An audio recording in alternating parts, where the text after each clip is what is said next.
girl, you are the queen. Hi guys, welcome to my channel. If you're new here, don't forget to subscribe, and I hope you stay to the very end.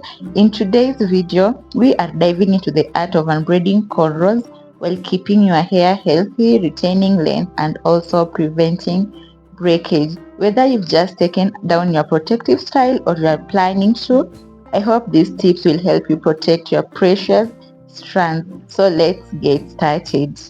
To begin with, I have my spray over there. I'll just be using water as my spray. It's in a spray bottle. That's what I'll be using to keep my hair moisturized, and I'll just be quenching my hair with it all through before I start unbraiding.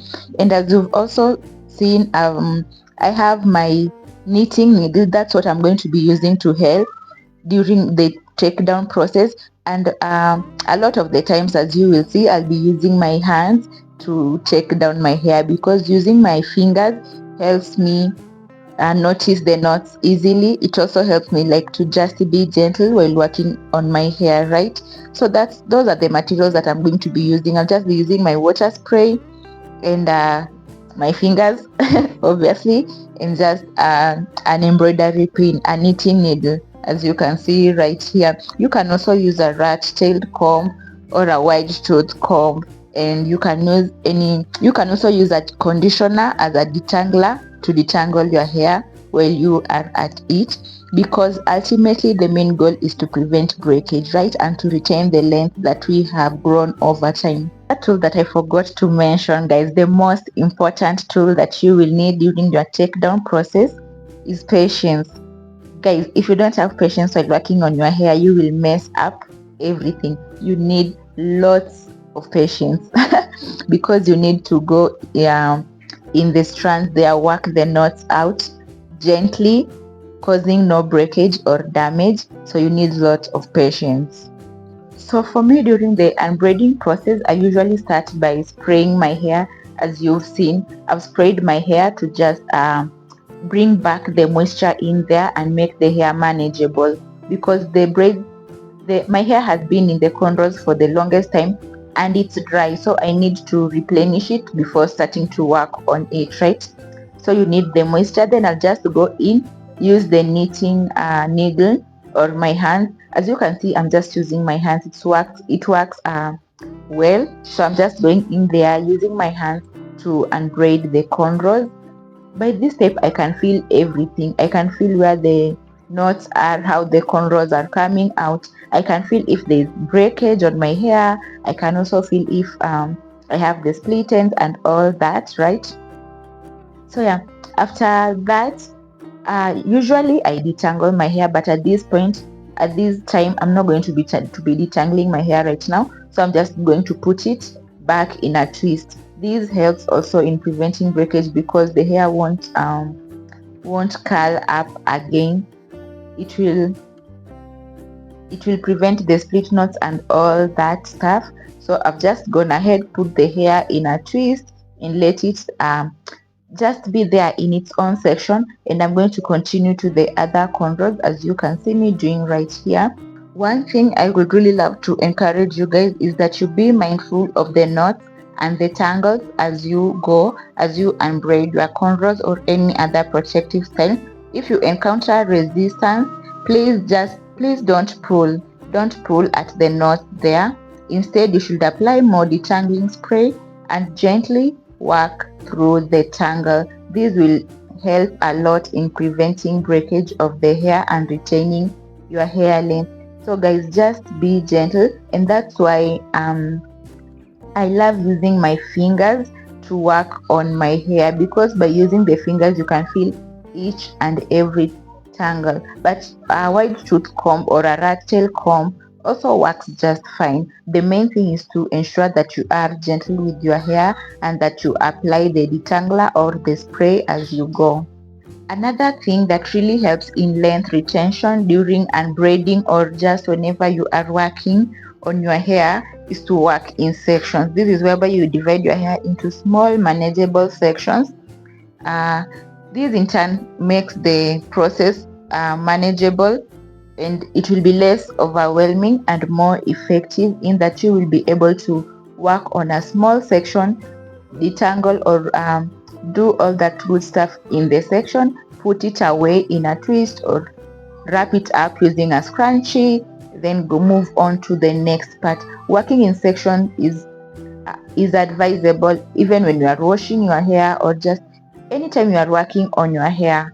Just make sure you do that in sections because it will prevent breakage, it will help you retain the hair, you will the process will be effective and it will be less stressful, especially to those of us who have 4C hair. You know how the hair can become so knotted and tangled, right? So it's advisable to work in sections after moisturizing it. Another thing that I know for sure also helps in protecting your hair during the takedown process is to trim off your edges or trim off your ends, which I'm not going to be doing today. I'll do that maybe later. My ends are so, I have a lot of split ends as you can see, but I'm not going to be trimming my hair right now or today. I'll leave it for another time.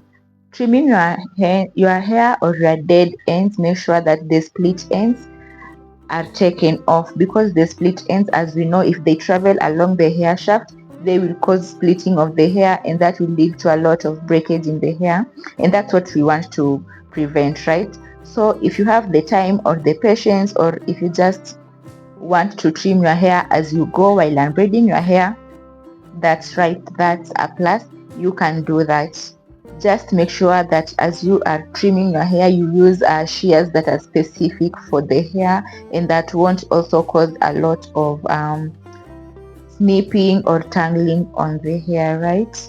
So we all know the importance of hydrating our hair, because when you have a protective style, maybe like cornrows, or you have braids, your hair in there most of the times do not get as moisturized as they should. You might be moisturizing it, but the braids also weigh down on your hair, right?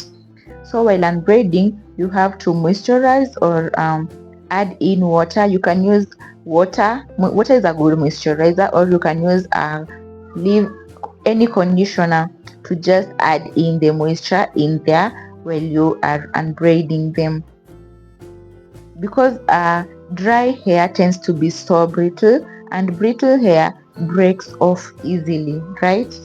That's what happens to our hair in a protective style that is not well maintained or that is not moisturized well enough. So just make sure that you add in moisture before you start unbraiding or before you start working on your hair at any particular time, especially if you have a natural African hair, because our hairs tend to dry out real fast and tangle and have all those knots in them.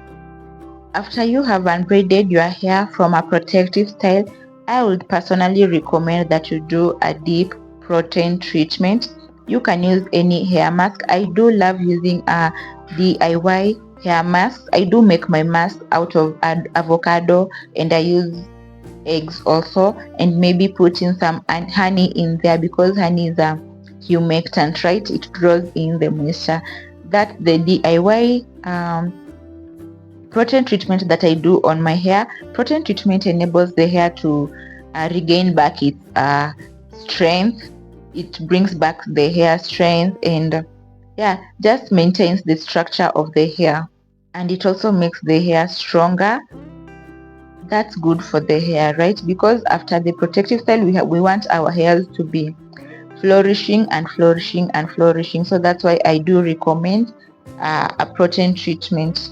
Being a lazy natural, after taking down my hair and doing all that wash day process, that is protein treatment, shampooing, conditioning, deep conditioning, I love putting my hair back in a protective hairstyle. But if you'd love to leave your hair out and just thrive on its own, I recommend a low style protective hairstyle, maybe just leaving your hair in the mini twist or whatnot, because your hair also needs some breaks in between, right? You don't want to stress it out with protective hairstyles all the time.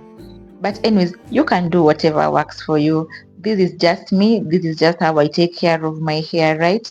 So at this point, I noticed that I had left this braid there I had mistakenly skipped it.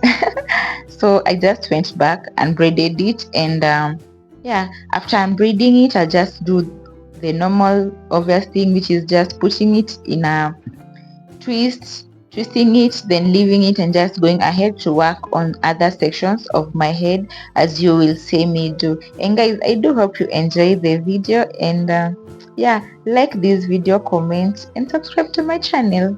Right now I already have all my hair undone, and it's in these twists that look scattered all over. I have a lot of split ends, but I'm going to trim my hair later. So I'll just go ahead and work on my hair, do my wash day routine, put in my protein treatment and all that. Make sure I give my hair some TLC. So guys, I hope you enjoyed the video. This is all the hair that I had lost without detangling. Kindly subscribe to my channel, and I'll see you in my next video. Bye.